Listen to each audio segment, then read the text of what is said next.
Brian Tracy presenta el programa Fénix. La psicología del logro.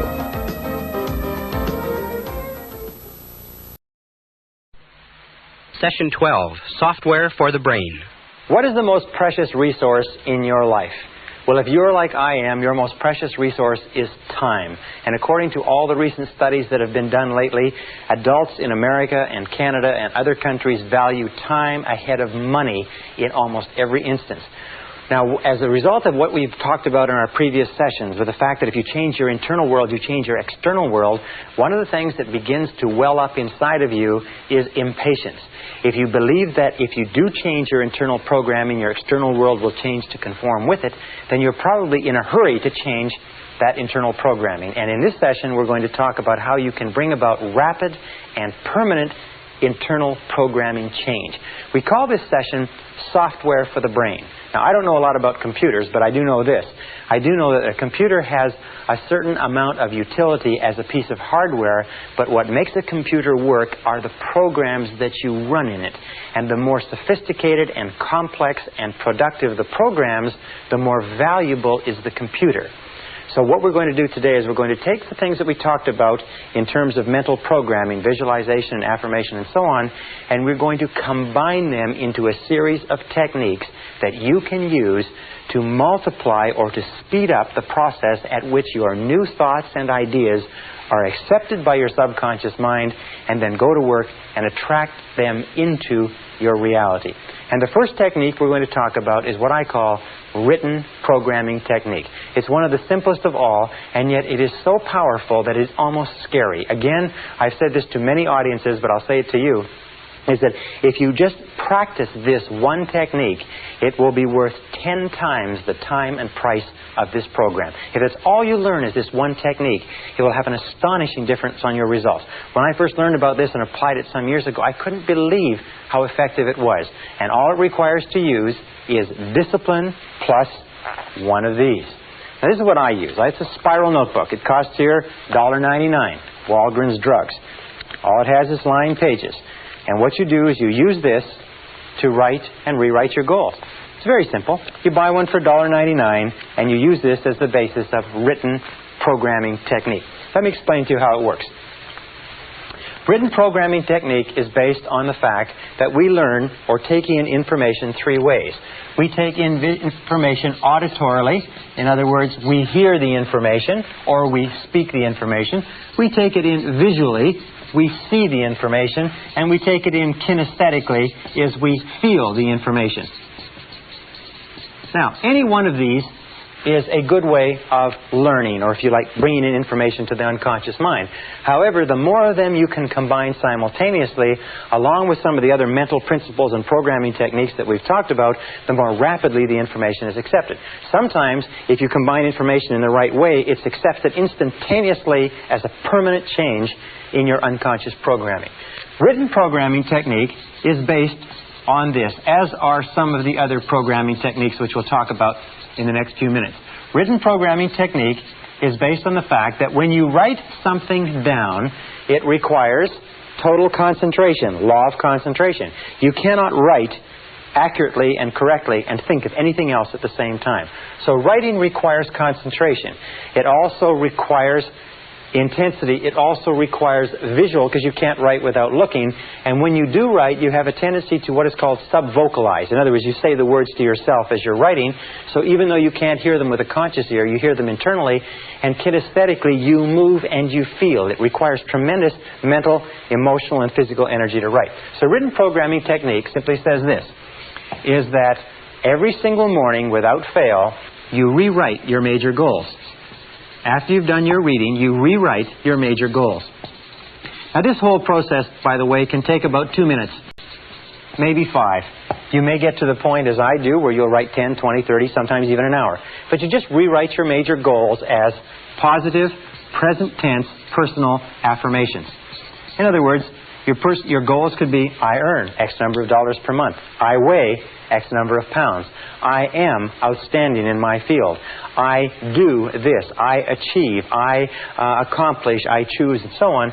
Whatever you want to be, have, or do, you just write it out in a series of affirmations, one at a time.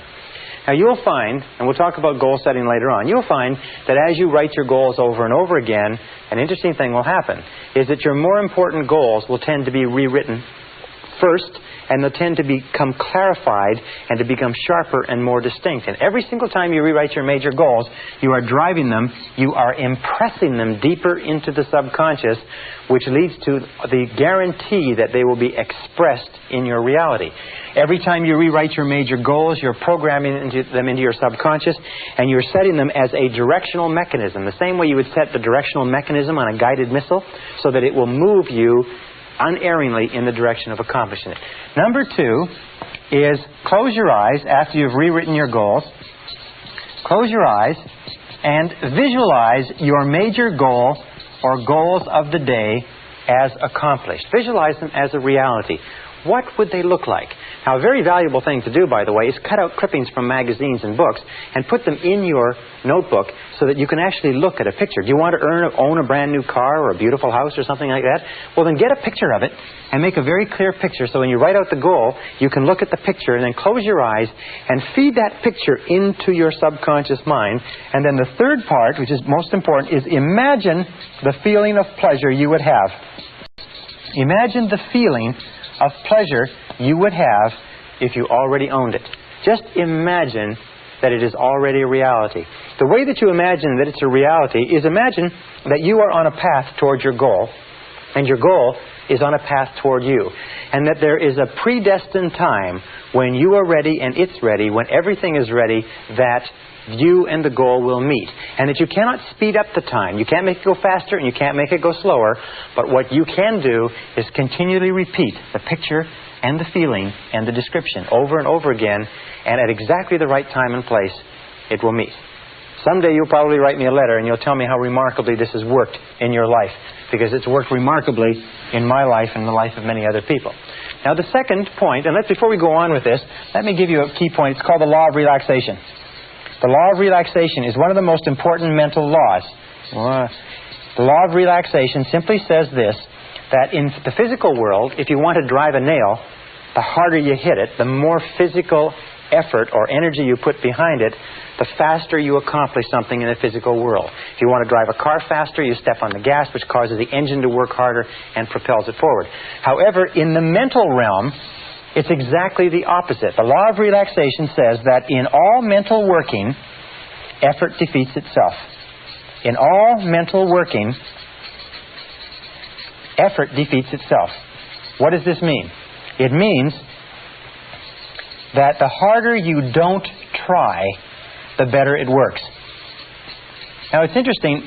I'll give you a perfect example. Relationships. You will notice that in any relationship of yours that works, the harder you try to make a relationship work, the more difficult it is. Because a relationship is basically a meeting of minds. And whenever you just relax and let the relationship flow, the relationship unfolds exactly the way it should. If ever you try to speed something up or slow it down out of its own time, you create a crisis. You create tension, stress, and anxiety. So anything that has to do with mental working, anything that has to do with minds, and all interactions between people have to do with minds, anything that has to do with goals and dreams and plans requires that you just relax and let it unfold. That's why we say, close your eyes, visualize, imagine the feeling, and just relax without making any effort. And the more relaxed you are, the more rapidly the idea is accepted by the subconscious mind. Now, the next technique is what is called the quick affirmation technique, or quick programming technique. Quick programming technique is used specifically before any non-recurring event of importance. Before any non-recurring. That means an event that happens only once. For instance, if you're going to be in a sports event, or if you're going to go into an interview for a job or a raise, or if you're going to make a sales presentation. By the way, all top salespeople use this quick programming technique. It's very, very powerful. What it does is it has a temporary effect, but it sets you up psychologically, physically, mentally. It programs your self-concept, and your subconscious to give you the words and actions and behaviors that are perfectly appropriate to the situation. All athletes use this, as we'll talk about in a second. Now, how do you use quick programming technique? Well, let us say that you have a talk coming up. A good friend of mine just gave a very important talk to 2,500 people. And he was very tense and worried about it. I said, look, this is all you have to do is each time you think about this talk that's coming up, just close your eyes and use this technique and just think like this. First of all, visualize the perfect outcome. Visualize the perfect outcome. In other words, visualize if you could script what was coming up, the interview with your boss, the sales presentation, so visualize the perfect outcome. In other words, the perfect outcome for a discussion about a raise would be the boss giving you the raise. The perfect outcome of a sales conversation is the person signing the sales order. The perfect outcome of a job application is getting the job. In this case, my friend's situation, his perfect outcome was a standing ovation. So he visualized a standing ovation. That's what he programmed into his mind. He saw the entire audience rising to their feet in a standing ovation at the end of the talk. Then affirm the visualization. In other words, it could be as simple as, this talk goes beautifully, or this talk is extremely successful, or I feel absolutely perfect going into this talk, or this talk is a complete success. In other words, give an affirmation that is consistent with it, and affirm the visualization, and then emotionalize it, or imagine how you would feel if you experienced it, and release. And this is the key word. And then just release it as though it had already happened. Just let it go. As though it had already happened, as though you were already past the event and the perfect outcome of the event has already occurred. As you release it and let it go, it drops like a computer card into the computer, and the subconscious computer goes to work on it.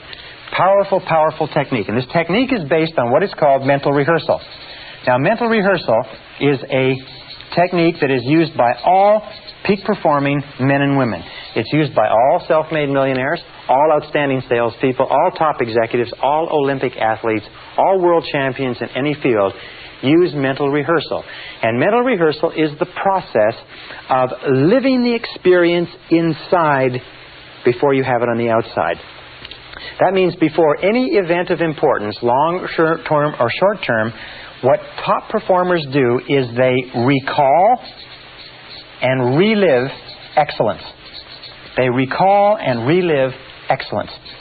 In other words, they think of the last time that they engaged in a performance like this, and the satisfaction that they had, the pleasure that they had, the feeling of an excellent performance, and they take that feeling. It's almost like you have a screen here, and here's the screen. You take a split screen, and on this side of the screen, you recall the last time you did this in an excellent fashion. And on this side of the screen, you imagine the upcoming event.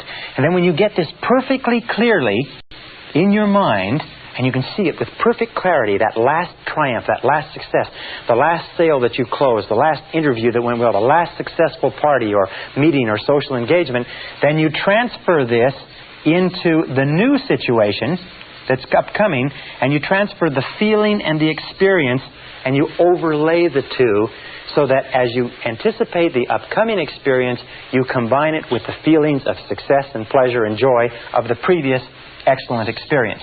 What that does is it programs the subconscious mind for you to go into that experience and engage in the same words, actions, and behaviors that got you the results of success and winning the last time. Now, what is the difference between winners and losers? Major difference between winners and losers. Can you imagine what it is? Winners versus losers. It's simply this, is that we all engage in mental rehearsal. You, me, everybody. The difference between winners and losers is this, is that prior to every event, upcoming event, losers think of the last time they went into an experience like this and it didn't work out. They think of their previous failures. They vividly imagine and think about how embarrassed, humiliated, unsuccessful, how badly they felt, and the losers relive and recall failure and poor performance. The winners insist upon reliving and recalling excellence and success. So you can tell if you're destined to be a winner or a loser simply by looking at what you think about in each upcoming event. And if you just make the decision right now to think about what you desire Ask yourself, am I thinking about what I want to happen, or am I thinking about what I'm afraid will happen?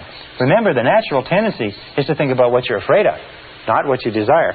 So force your mind, using the law of substitution, take your mind off of what you fear and refuse to entertain it. There's a beautiful technique that I learned many years ago. Whenever you start to think about something that's causing you to be upset or anxious or tense, just say this word very, very loud to yourself. Say, stop.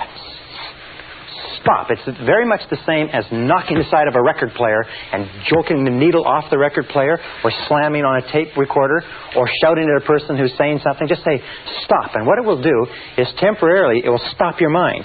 And as it stops your mind, then switch your attention onto what you desire. And insist upon thinking about what you desire. And every single time you find your thoughts drifting back to what you're afraid of, say stop and get your mind onto what you desire. Here's a very simple diagram or graph, and it's like this. This is what you desire. This is what you fear. Now, here are you on this slope between what you desire and what you fear, going up or going down. This, however, is easy. The natural tendency of human nature is to focus on what is negative and to slide back into what they fear, what is the worst possible outcome. This requires effort. It requires a consistent effort to keep your mind on what you want. Now, most people are lazy. Most people are undisciplined. Most people are not willing to make the effort. So what they do is they have a tendency to slide into thinking about what is the worst thing that can possibly happen. They slide into negativity. That's why the great majority of people today are negative, and very few people are positive. So be alert to that. Is that whenever you find yourself thinking about something that's coming up in advance, it's natural to be filled with doubt and fear. Are natural human tendencies for a variety of reasons that we've talked about before. But the superior human being keeps their mind on what they want. The superior human being stops the negative thoughts. The superior human being concentrates on excellent performance. Now, somebody will say, well, I've never done it before. How can I concentrate, or how can I recall and relive excellence? Easy, in your imagination. You can pretend and imagine that you've done this before. Pretend that you've already succeeded at this. Think about how you would act if you were a superb success in this area. Walk as though you were a success. In neurolinguistic programming, they find that there is a physiological state or way of walking, talking, and acting that is consistent with every emotional state. And that if you walk and talk and act the same way you would if you felt confident, as we said earlier, you'll actually feel the feelings of confidence that go with the behavior. Very important. Now, here's another technique. It's called standard programming technique or standard affirmation technique. And this technique is done with cards, index cards. Or you can use just a series of goals on a piece of paper. Very powerful technique. What you do with this is that, and here's the steps to standard affirmation techniques. You set your goals. You can set 10 to 15 goals. Your subconscious mind can work on 10 to 15 goals at a time. Of course, you have to have your goals in priority, but you don't have to worry about that. About 10 to 15 goals. Number 2 is you take twice daily, morning and evening. Twice daily, morning and evening. You take some time off, where number 3, you can be with no interruptions. And then you write out your goals, again in the form of positive present tense personal affirmations. Okay, goals as positive present tense personal affirmations on cards. Now, many people advise that you use index cards so that you can slide the cards back and forth like this, and just put one on top of the other and write your goal in very, very large, clear letters so that the subconscious mind can see the goal with crystal clarity. And then you sit down with the goals and you read the goal to yourself. You read the goal or the affirmation to yourself. Read, repeat, and then close your eyes. So let us say the goal is I earn $50,000 a year. So we'll say on the card, I earn $50,000. I earn $50,000 a year. You read it, you repeat it, I earn $50,000 a year. Close your eyes and repeat it 3 to 5 times. Repeat the goal 3 to 5 times. And then step number 6 is visualize the outcome. In other words, if you earn $50,000 a year, what would be the outcome? Would it be a bigger car? Would it be a bigger house? Would it be a trip to Tahiti? Would it be a different wardrobe? Would it be a Rolex watch? In other words, visualize the outcome, not the process so much as what the result would be. Or another thing that you can do, by the way, is you can visualize the work. Let us say that you are going to earn $50,000 a year and you imagine you will earn it in your existing profession. Then visualize yourself doing the work in such an excellent fashion that it will actually generate the income. And then step number 7 is imagine the feeling. Imagine the feeling that would accompany the accomplishment of your goal. Imagine the feeling. Close your eyes, and as you sit there with your cards, looking at your cards, imagine the feeling of satisfaction as though the goal is already accomplished. Imagine the feeling of pleasure. Imagine the feeling of accomplishment. Let us say that what you're going to do is you're going to give yourself a trip to Tahiti. You're going to go to the South Seas. You're going to lay on the beach. You're going to swim in the beautiful surf. You're going to soak up the sun and get this beautiful tan. Then start thinking about that. Another thing that you can do, by the way, is get brochures on Tahiti. Get a poster of Tahiti. Get a poster of a cruise ship. Get pictures of the things that you're going to do and have and enjoy that you associate. Because the more emotions you can associate with the accomplishment of the goal, the more rapidly the subconscious accepts it as an instruction and the more rapidly you go to work on it. Now here's what I use, by the way. Here's what you can use. You can use cards like this, which are just index cards. These ones don't have any lines. But you can use cards with lines, and you just sit there and you just write out your goal, and as you read the goal, repeat it 3 to 5 times, imagine it, visualize it, see yourself doing whatever is necessary, visualize the outcome, and then just change the card and go on to the next one. The more relaxed you are when you do this exercise, because of the law of relaxation, the more rapidly the subconscious accepts it. Here's something else that you might want to get. It's one of these spiral cards with index cards throughout it that you can write a variety of different affirmations on, carry it around with you, and just flip it. Write affirmations down. Whenever you think of something that you want, write it down, and then just take some time every so often to review your affirmations. Now, one final technique is what is called sports programming technique, which combines all the others. It's used by all top Olympic athletes. It combines mental rehearsal and relaxation. It's based on what is called autogenic conditioning, which means that if you want to become better at a sport, the technique is very simple. First of all, get some instruction in the sport.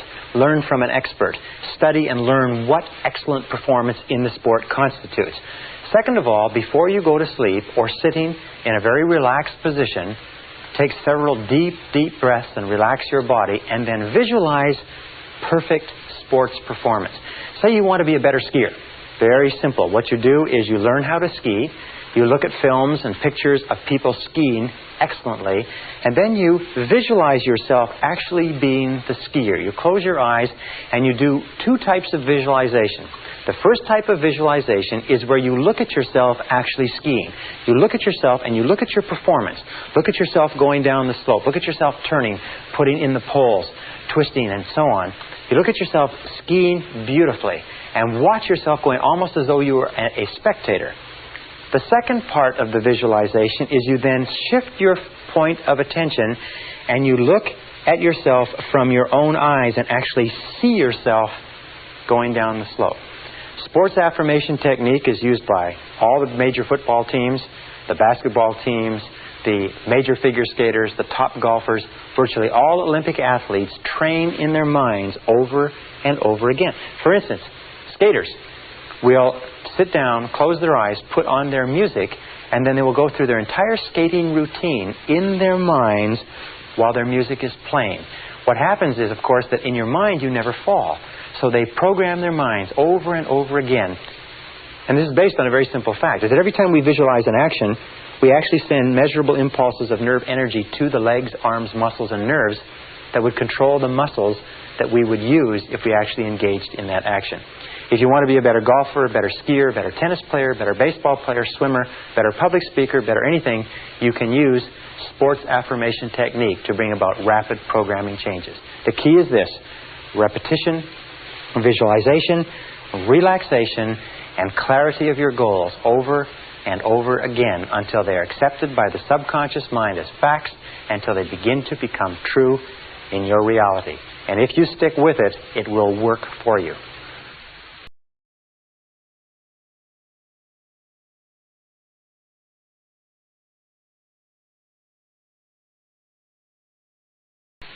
Session 13, Rapid Learning Techniques. At the beginning of this seminar, we talked about human potential and about how the average person uses less than 10% of their potential, how Albert Einstein's brain was removed from his cranium when he died, and it was studied at Cornell University, and they found that he never used more than 15% of his mental potential in his entire lifetime, one of the great geniuses of this century. What does this mean, mental potential? Well, it means the ability to use our thinking capacity. It means the ability to activate the brain cells in what is called the neocortex, or the thinking brain of mankind. And one of the things we're going to talk about in this session is how you can use your brain more effectively, and some of the things that have been done to help people develop and learn rapid learning techniques, or what we call whole brain learning, accelerated learning, or even super learning. One of the things that we know is that the average person really uses not much more than 1 or 2% of their thinking capacity. That we don't use 10%, because if you could use 10% of your brain, you could accomplish anything you could dream of on this earth. Our role in this session is to show you how to use more of it. We know some things about the brain. We know one thing with regard to intelligence, is that intelligence is not a matter of IQ. Intelligence is a way of acting and a way of thinking. When we look at people who are apparently extremely intelligent, we find one thing. We find that they are not much more intelligent than you or I, but they have developed their intelligence. So let's put it this way. Intelligence is developed through effort. Intelligence is developed the same way that muscles are developed. A person who has an intelligence with regard to a business or a profession, a lawyer or a doctor or a business person, is not necessarily a person who was born with that genius. It's a person who has developed it as a result of years and years of study and practice. So look upon intelligence like a muscle. IQ is malleable. IQ, or percentage points, or mental ability, is malleable over a broad range. Remember, we talked about the case of positive expectations where one student's IQ jumped 25 points in the course of one school year. This is very common. We've had many cases on record where IQ points, in other words, the total thinking ability of an individual has jumped 10, 20, 30 points as a result of a particular way of learning or a particular way of studying. And we'll talk about some of these ideas. So IQ is malleable over a broad range. What I'm saying is that you are far smarter than you know.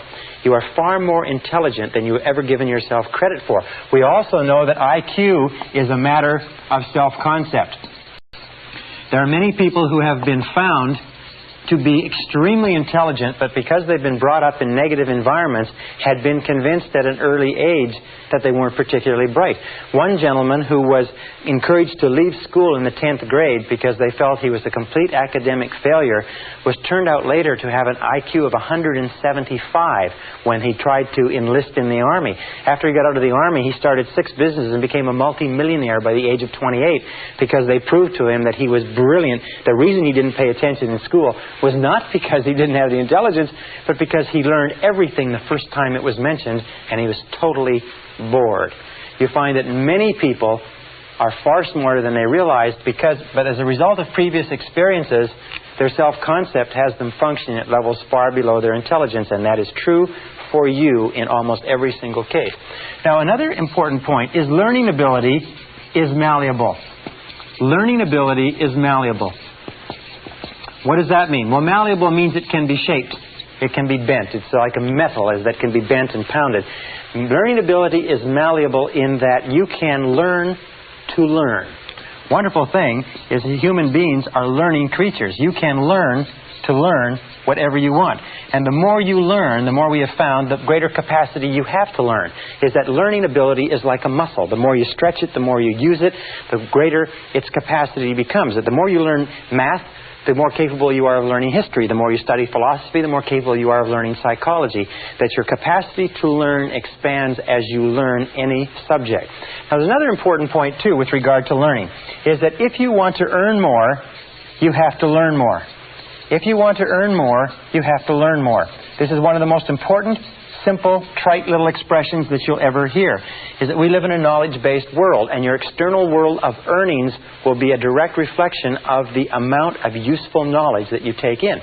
So if you're like me, you're probably impatient, and you probably would like to know how to learn more faster so that you can earn more faster, and that's what we're going to talk about. Our third point, by the way, is a direct relationship between longevity and learning. is that we find that the more active your mind is, the longer you live. That whenever you see cases of people beginning to develop senility in their early 60s, you see an example of a person who stopped reading a long time ago and started watching a lot of television. Senior citizens in America watch an average of 7 hours of television per day. And what it does is it makes their mind very, very passive. Their brain begins to atrophy. Their reflexes, their intelligence, their ability to respond and to be alert to their environment begins to deteriorate. The longer you learn, the longer you study, the more active you keep mentally, the more energy you have, the more vitality, the healthier you are. In fact, if you look at the lives of the great creative men and women like Goethe, began the composition of the second part of Faust when he was 85. Grandma Moses started painting at the age of 75 and was still painting at the age of 100.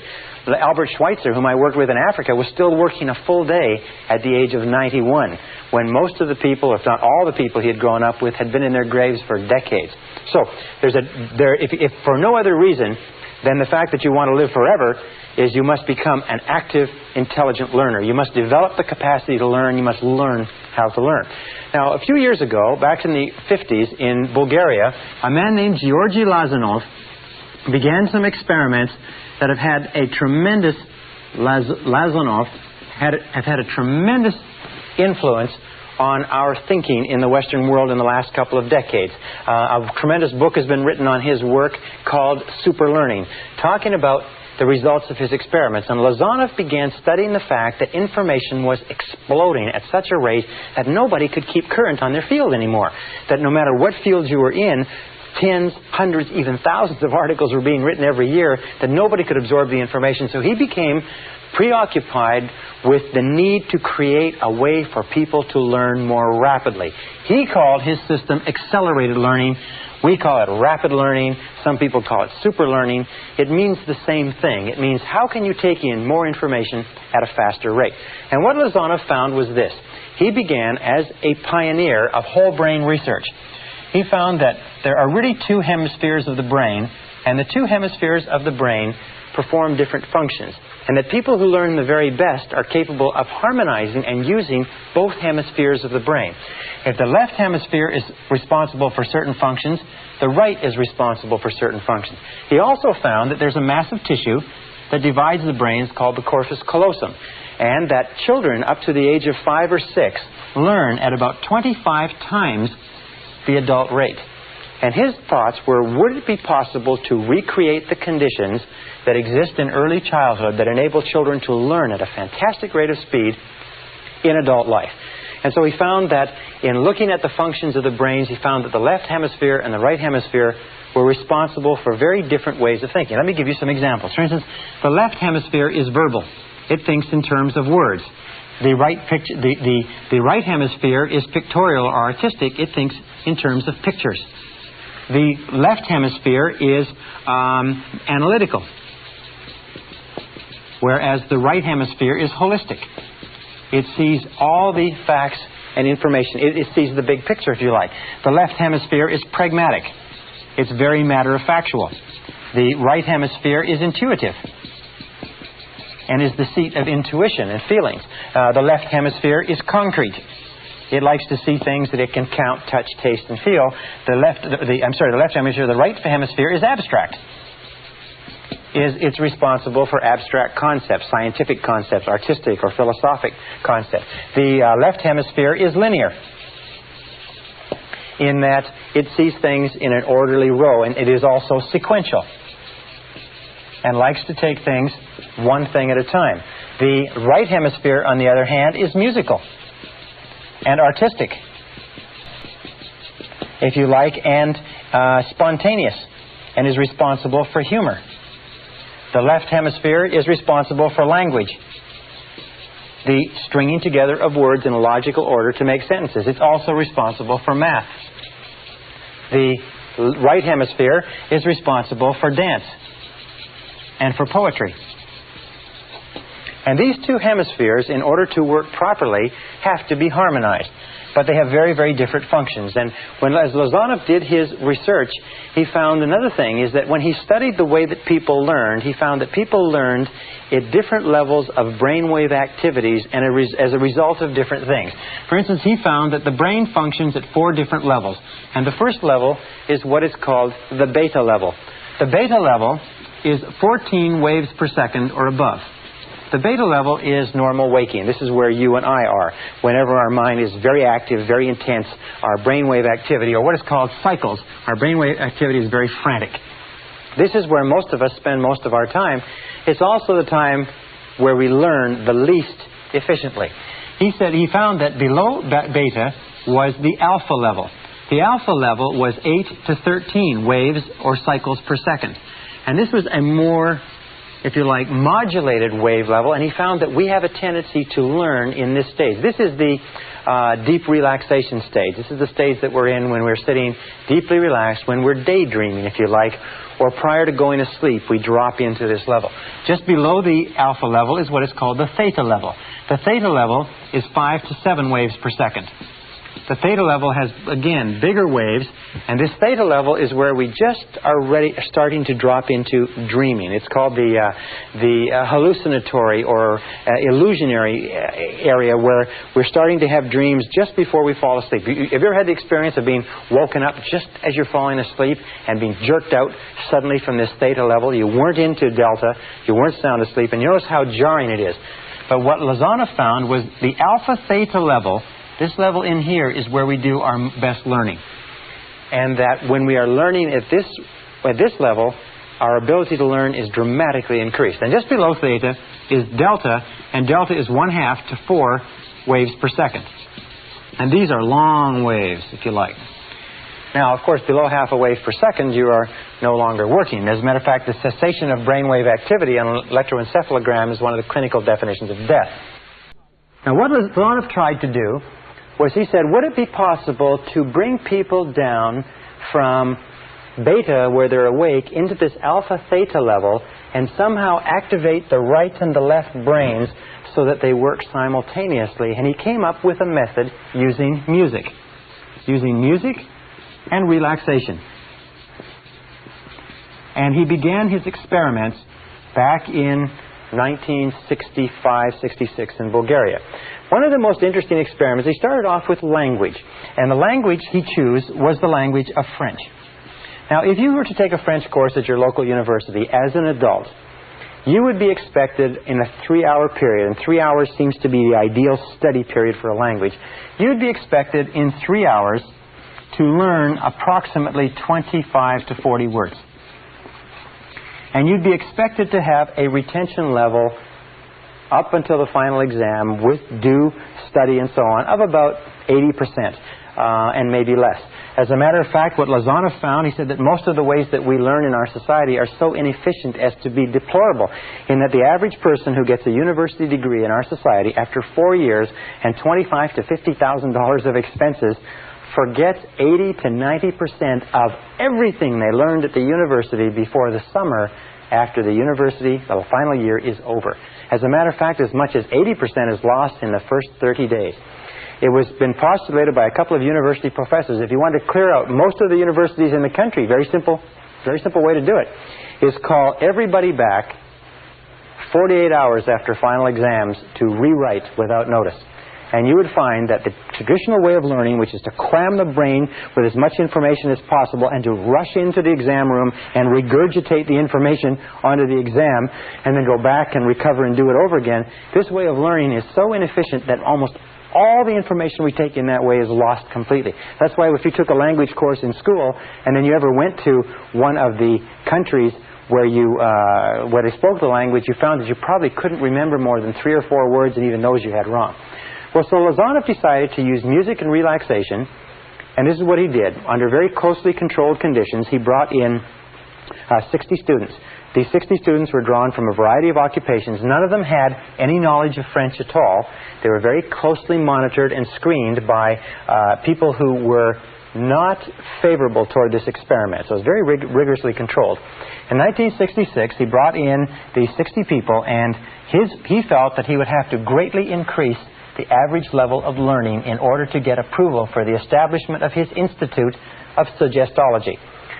The Institute of Suggestology and Suggestopedia was subsequently set up in Sofia, Bulgaria. What he did is he took these people, and we had 60 people, and his goal was to get them to 150 words per session, 100 to 150 words per session with higher levels of retention. What they did is they brought them in, they played gentle, relaxing music, they turned down the lights, and they read them the words on cards with the French on one side, the Bulgarian on the other. And as they read them the words, the students repeated the words in a deeply relaxed state, and they brought them up to a state of full awareness and reviewed the words and then tested them on it. They found from the very beginning 3 sessions. First of all, review in aware state.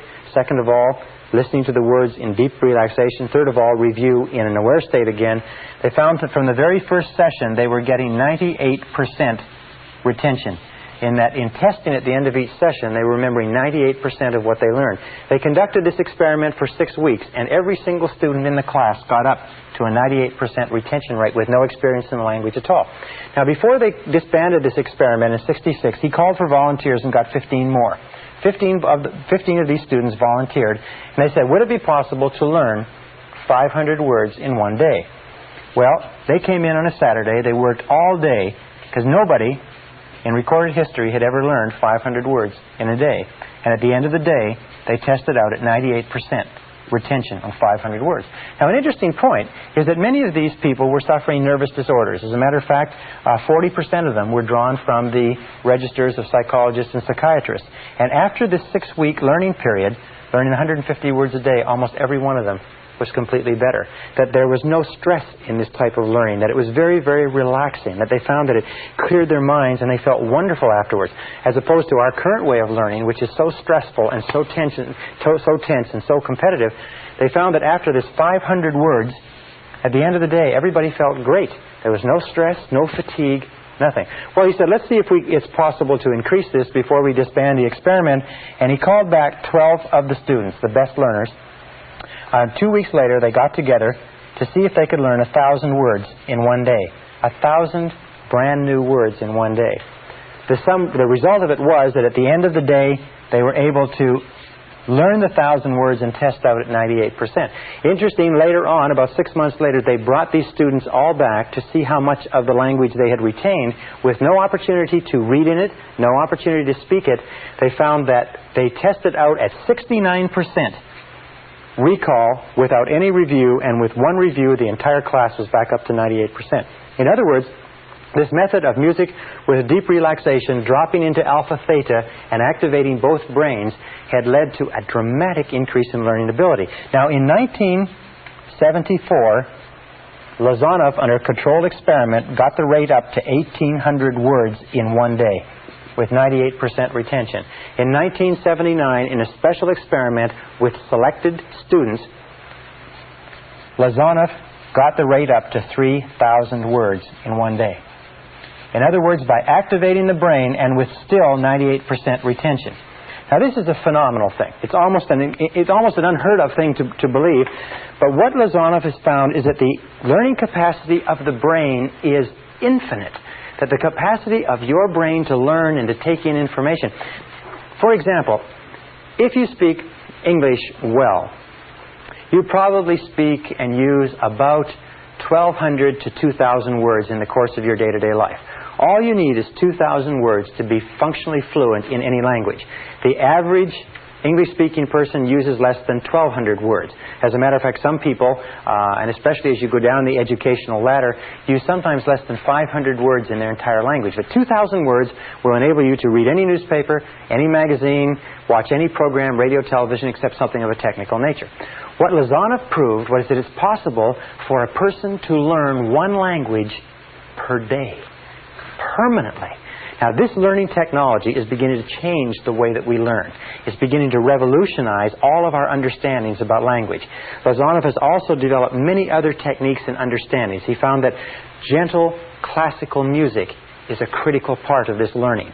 That Baroque music, with 60-beat Baroque, that slows down the heart rate and slows down the brainwave activity rate so that the body and the mind get into sync with the music and the incoming information is critical, that you can learn technical subjects, you can learn medicine, philosophy, psychology.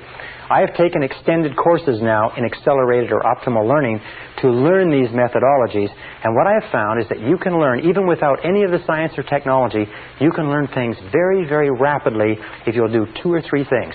Here are the keys to speeding up the way that you learn. Number 1 is define what it is you want to learn and need to learn in order to be more successful and more effective. You cannot learn something that you're not interested in. You cannot learn something that does not hold your attention. You cannot learn something that is boring. So make sure that what you're studying is important to you. So number 1 is to define it. And when you begin to study, define your purpose. Why are you learning this subject? Think it through, read it through, study it, and only study things with an aim in mind. Remember, you have to have a goal. Number 2 is you must have an intense desire to learn. You must have a desire. In other words, you cannot learn because somebody else wants you to learn. Number 3 is always study, when you can, with classical music. Gentle classical music with no words. Gentle classical music of any kind, especially music from the classical period of Mozart, Bach, Brahms, Dvorak, Beethoven, and Stravinsky, for instance. These composers have a classical 60-beat Baroque backbeat within their music. And if you play with classical music or even environmental sounds like the sounds of waves or the oceans, white music as it's called, if you have that in the background, it relaxes the brain, it opens the left and the right hemisphere, and it allows information to come in through the left brain and be internalized into the right brain where it is stored in the seat of memory. So what you want to do is through music you want to relax the corpus callosum, relax the brain so that information can flow in through the left brain and into the right. A 4th key point is spaced repetition.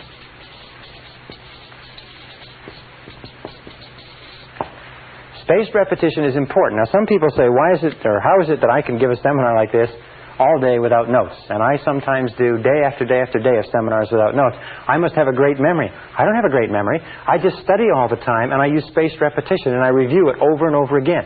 There's another thing, too, by the way, is that the more you learn, the more you learn. When you start to study, remember that it takes practice to learn how to learn. It takes practice, practice, practice. Is that the more you practice learning how to learn, the more likely it is that you'll learn. The first few days when you're studying a new subject, you'll find it takes tremendous effort. Now here's another important point, and that is variety. Variety of stimulation is critical. The number of different ways that you stimulate your mind, different books, different magazines, plays, different exposures to different conversations, different subjects, and so on. If you bombard your mind continuously with stimuli that challenges your mind, you will find that you'll develop the capacity to learn and remember more. And number 7 is remember this. It's called attention span. Is the time when you learn the most is at the beginning of a period of study and at the end of a period of study. What does this tell you? It tells you that instead of studying or reading for a long period of time like this, say 2 or 3 hours, what you do is break it up and take several breaks so that you have a series of breaks. And you'll always remember what you learn at the beginning of the break, at the beginning of the period, at the end of the period, the beginning and end. So the more breaks that you can take, the more variety that you can put into your studying, the faster you'll learn. The key to remember this is that everything that you are or ever will become is going to be as a result of the information you take into your mind. The practical, usable information that you can take and use to bring about some kind of improvement in the world around you. If you want to earn more, you have to learn more. If you want to be happier, you have to learn more. If you want to realize your full potential as a human being, you have to learn more, which means read, study, and learn how to learn. And if you'll do that, you'll be amazed at how much of your mental potential you can release.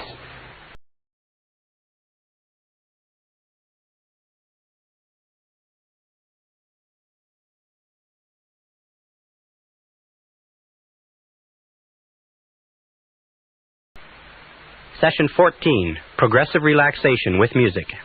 The work of Georgy Lazanov in establishing the sciences of suggestology and suggestopedia, which is the application of the power of suggestion to the process of learning, also have applications with regard to you and I in terms of reprogramming our subconscious mind. You see, if we can learn a subject like French or English, if we can learn history or mathematics, if we can learn something very, very fast as a result of deep relaxation with music in a systematic, organized process, can't we also learn new belief systems? Can't we also learn new ideas, concepts, characteristics, qualities? Can we develop confidence, courage, the ability to earn more money, the ability to be better parents, better bosses, and so on, using the same techniques? Yes, we can. Now, over the years and over the centuries, over all the course of mankind, great mystics, great leaders, great religious teachers, great philosophers and thinkers have found that by relaxing deeply, even without music, just relaxing deeply and meditating or dwelling on particular thoughts or ideas, whether it's a quality or a mantra or something else, deep relaxation and meditation on a particular thought enables us to internalize the thought. Let me talk about this for a second. The key is deep relaxation. Remember, we talked about the law of relaxation that says the harder that you don't try, the better it works. In all mental working, effort defeats itself. Therefore, whenever you present new information to your mind in a state of deep relaxation, it is accepted far more rapidly. If you want to become a positive, outgoing, enthusiastic, wealthy, influential, successful human being, you must change your mental programming so that your internal programming, your beliefs, your self-concept, your essential fundamental convictions are consistent with what you wish to experience in the outside. And deep relaxation is the key. That relaxation is the key to the vault of riches. That relaxation is what unlocks your tapped potential. And most of our modern times have been spent on finding ways to do things harder, to force things, to drive things, but we're finding more and more as we study the history of man and the Eastern religions and the research that's been done in this field that deep relaxation is the key. Even Harvard University has done experiments on relaxation and found that even one process of deep relaxation changes brainwave activity over that of people who don't. Now, there's several ways. One is meditation. Well, what is meditation? Meditation is simply closing your eyes, taking a deep breath, dropping into alpha. It's as simple as that. As you take a deep breath and close your eyes, you drop into alpha, and your brainwave activity from here just goes here. When you sit on a park bench and daydream, you're in a form of meditation with your eyes closed. Meditation is very, very healthy, restful, very refreshing, and many people have gotten into what is called transcendental meditation, which is really a systematization of the process of meditation, where you take a mantra and you sit down, close your eyes, relax, and you repeat the mantra. Now, what is a mantra? A mantra is merely a meaningless word. Dr. Herbert Benson at Harvard University found that if you just repeat the word one over and over again, that'll be good enough. In terms of closing your eyes, repeating the word one each time you exhale, you'll drop into a state of meditation in a matter of a few seconds, even if you've never done it before. Now, meditation is very healthy. What does it do? It relaxes the whole body. It relaxes the mind. It integrates the personality. It causes you to feel more calm and more assured. It lowers your flash point in that it causes you to be more self-assured and less likely to get angry, to get tense. It causes you to sleep better at night. It causes you to digest better. It causes you to achieve your goals better, and so on. So meditation or deep relaxation is an essential part of you achieving your potential. Sometimes people say, I don't have the time to do this. Whenever you don't have the time, that's the time when you have to do it the most. Anything that takes you into a state of deep relaxation brings you down to the point where your mind can function in the levels of alpha and can integrate your personality. There's a whole science called the science of psychosynthesis that says that meditation on any subject actually synthesizes and integrates and brings together the mind. Well, what Lazanov also found that if you combine relaxation with music, and this is the second part, you can accelerate the process. That when you play gentle music, when you are in a state of deep relaxation, you actually go deeper into relaxation, your mind relaxes even deeper, and as a result you function better. And if you combine relaxation plus music plus informational input, or the input of words or ideas, that you can learn at an accelerated rate. You can bring about rapid and permanent behavioral changes. On the market today, there's a great number of subliminal tapes where they play words hidden beneath the sounds of music or ocean waves or something like that. Now, there's a tremendous amount of research that shows that subliminal tapes work. Many of the subliminal tapes that are sold are not based on that research. They're based on other principles, and I suggest you look at it very carefully before you buy them, because some of them are completely useless, overpriced and useless. Some of them are excellent. But music plus informational input causes the conscious mind, which is the mind that says, wait a second, I'm not taking in that information, causes the conscious mind, the guard at the door of the subconscious, it causes it to relax and fall asleep. And when the subconscious mind falls asleep, the words with the music combined flow straight into the subconscious mind, change and revise all previous programming, and bring about permanent behavioral change. We call this the process of taped affirmation, which I'm going to explain in a second. But let me give you just a brief explanation with regard to Muzak. There are many systems now that have been developed, Muzak systems, which play sort of neutral music as background music in offices, warehouses, and stores. In a Montreal experiment, in a Dominion stores experiment some years ago, they put under the Muzak system a series of messages that said, do not shoplift. Shoplifting is bad. If you shoplift, you'll be caught and you'll be prosecuted. If you shoplift, when you're prosecuted, you'll get a criminal record. So shoplifting is something that you shouldn't do. And they repeated these messages over and over again, but they were inaudible to the human ear. The only thing that shoppers could hear was music. Now, this was a store that was in an area where there was a lot of shoplifting. They found that they played this for a period of 2 months. For 2 months, they played this message under the Muzak system, and in 2 months, the level of shoplifting dropped 50% in that store. They left it on for 2 months, and it stayed at that level, and then they put back the regular music. Over the course of the next 2 months, the level of shoplifting went right back up to normal. They are now using this same process, by the way, where they will put there's sales messages, for instance, in sales organizations, they will put a whole series of messages behind the Muzak system. They'll tell everybody that they're there, because they'll say, you love to sell, you're a great salesperson, you love this product, you eagerly make calls, you are a good closer, you're a good prospector, you manage your time well. A whole series of messages like that, which will be played behind the Muzak system, and they will find that sales will go up 10, 20, 30, 40, 50%. In some warehouse operations, they have systems where they'll have a Muzak system that says, do not steal from your employer, do not pilfer from the warehouse, and so on. They'll find that theft and pilferage will drop 20, 30, 40% in a matter of a very short period of time. Now, this brings us to what we call taped affirmation, which is progressive relaxation with music. Taped affirmation is absolutely wonderful. Taped affirmation is a way of putting your goals onto a tape with music and playing them over and over to yourself in a relaxed state so that they bypass the conscious mind, drop into the subconscious, and begin to come true in your reality. I began using taped affirmation several years ago. I have now thousands of graduates who use taped affirmation. I'll just tell you this, is that every single goal I have ever put on a musical tape and played to myself over and over again has materialized in my reality. Every single one of them has come true, and some of them in a surprisingly short period of time. This is one of the most astonishing discoveries. Like taped learning is one of the most astonishing discoveries in education. Taped affirmation is one of the most astonishing discoveries in the whole process of goal setting and goal achieving. You can change your personality, achieve goals, increase your income, lose weight, quit smoking. You can do remarkable things with your life, and you can do it rapidly and permanently using this method. Now, here's some of the keys to taped affirmation that you should understand. Number one is a form of progressive relaxation with music. Progressive relaxation is a method of going through the body with words and relaxing each muscle group. So when you play the tape, you'll hear a voice that will count you down and be more and more relaxed, and each part of your body relaxes deeper and deeper and deeper, and you get more and more and more deeply relaxed.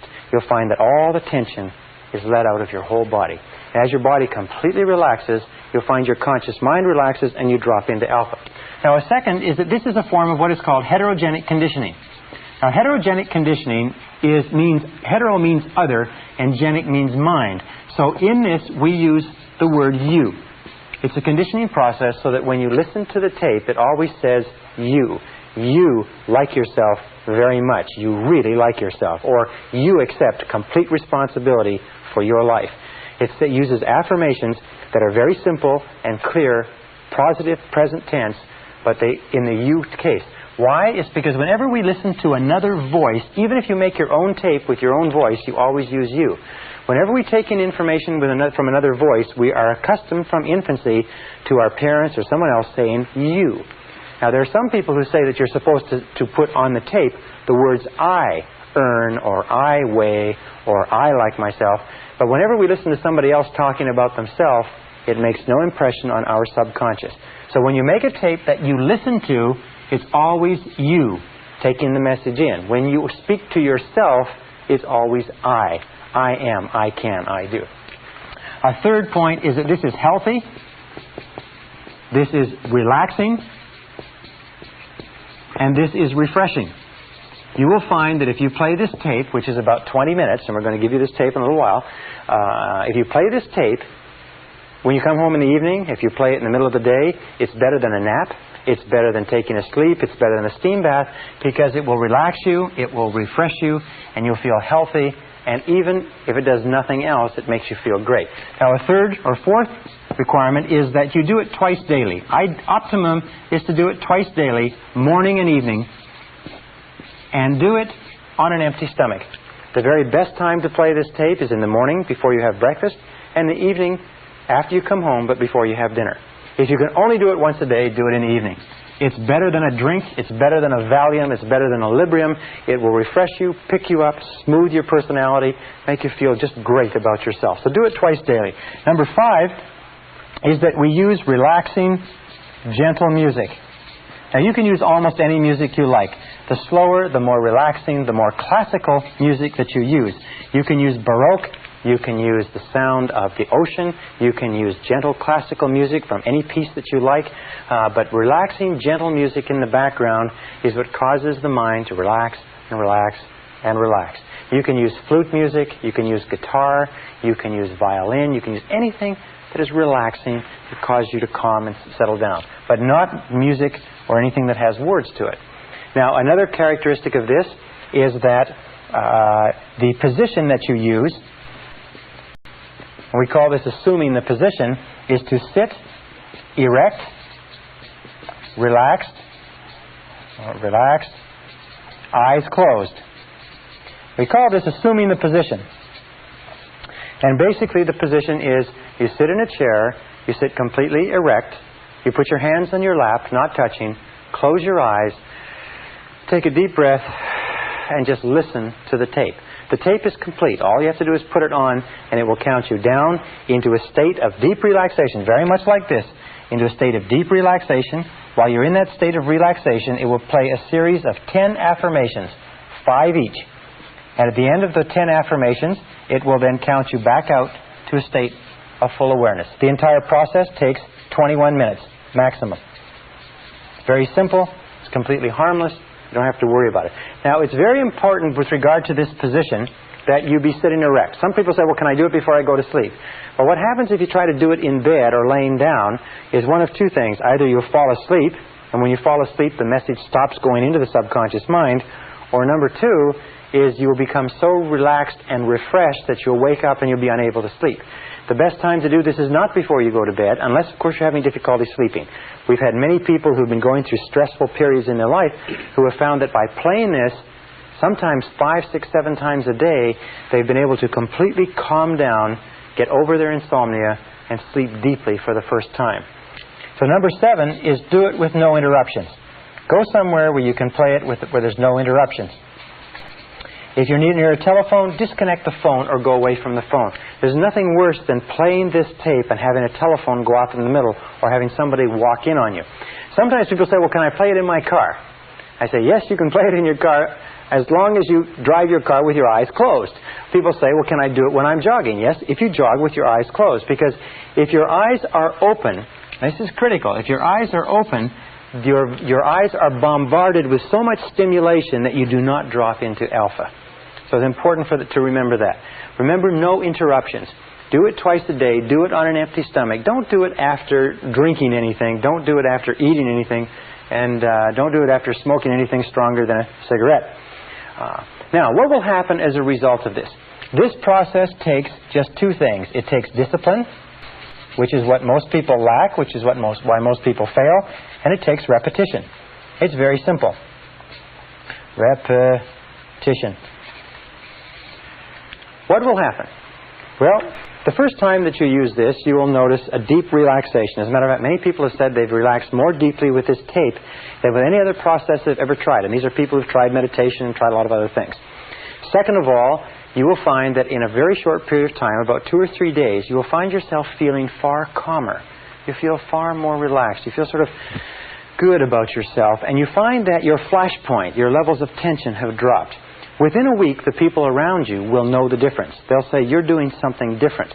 Within a month, people who only know you marginally will notice that there is a difference in your personality. A good friend of mine, who's a psychologist, pointed out to me that the way that he first noticed the effect of this tape was that he used to get very, very tense in traffic. He'd be driving along in traffic and somebody would cut him off, or he'd be stuck in traffic. He'd get very, very angry. What he would do is, he found when he played the tape, is that he didn't get tense anymore. He would just relax, and found that he might get angry, but he would be only angry for a few seconds, then he'd be calm again. So it's very, very healthy. By the way, you cannot play this tape and be a stressful type of person. Now, how many goals can you work on? Well, you make your own tape, and you can work on 10 to 15 goals on your tape. When you write out the goals, what you do is you repeat at the beginning of each goal, which is a positive present tense affirmation, you repeat, yes, I agree. Or, yes, that's true.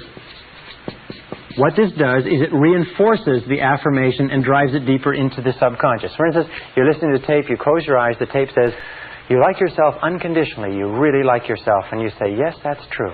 Yes, I agree. So when you say that to your mind, you're acknowledging to your subconscious that this is a true statement. Remember, in affirmations, the most powerful effect on your subconscious is what you say to yourself and believe. If a person were to say to you, you sure look good today, and you say, yes, I do. Notice how much better you would feel about that than if you say, no, I don't. I look a little bit ragged. So always agree and accept it. Repeat it.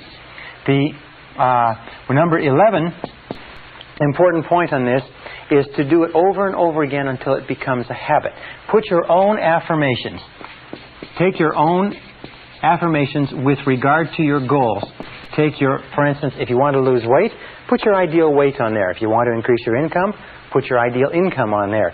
If you want to change your temperament, put your temperament. If you want to be a better time manager, put better time management. If you want to be more creative, then put creativity on there. Do you want to have more energy? Then put energy on there. Do you want to sleep at night? Then put sleep at night on there. Anything that you desire in life, you can accomplish using this method and using the instructions that we've given you. If you want to make your own tape, it's very simple. Pick a piece of relaxing music, play it on your record player, put a cassette on a separate cassette recorder, and with the music in the background, read the script onto the cassette program, and then read your own affirmations and repeat each of them 5 times. If you'll do that and then read the whole script, then you have your own tape, and as you achieve your goals, what you can do is make a new tape and make a new tape. The tape that we supply you with this program is good enough to last you for a long time because it's been developed over years of experimenting with other people, and we find that the 10 goals on this tape are the 10 most important. If you use this method of taped affirmation in a very short period of time, you'll notice changes in your life, changes in your results, changes in your health, changes in your temperament, changes in your personality. And I will repeat what I said before, I have never set a goal on taped affirmation that I have not accomplished exactly at the right time, exactly in the right way. And it will work for you as it has worked for me. Good luck.